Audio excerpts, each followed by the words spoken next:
شروع اللہ کے نام سے جو بڑا مہربان اور نہایت رحم فرمانے والا ہے۔ الصلاۃ والسلام علیکہ یا رسول اللہ وعلی آلک وصحابک یا حبیب اللہ۔ السلام علیکم معزز ناظرین و سامعین، امید کرتا ہوں کہ آپ سب اللہ کے فضل و کرم سے ٹھیک ہیں، اور اللہ تعالیٰ سے دعا کرتا ہوں کہ اللہ تعالیٰ آپ لوگوں کو خوش و خرم رکھے اور آپ لوگوں کی تمام تکالیف پریشانیوں کو دور فرمائے۔ آج کی ویڈیو کا عنوان ہے، اگر لڑکی نکاح کو قبول نہ کرے تو کیا نکاح منعقد ہو جائے گا؟ امید کروں گا کہ یہ معلومات آپ کے علم میں اضافہ فرمائے گی اور آپ اس ویڈیو کو شیئر کریں گے، چینل کو سبسکرائب کریں گے تاکہ دوسرے لوگ بھی اس معلومات سے مستفید ہو سکیں۔ بڑھتے ہیں ویڈیو کی جانب۔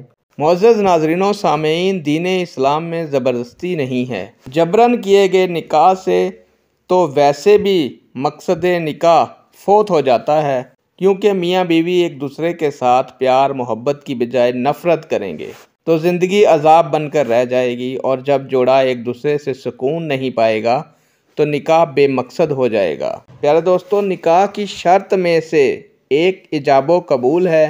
اگر لڑکی نکاح کے لیے راضی نہیں ہے، نکاح کو قبول نہیں کرتی، تو نکاح سرے سے منعقد ہی نہیں ہوتا۔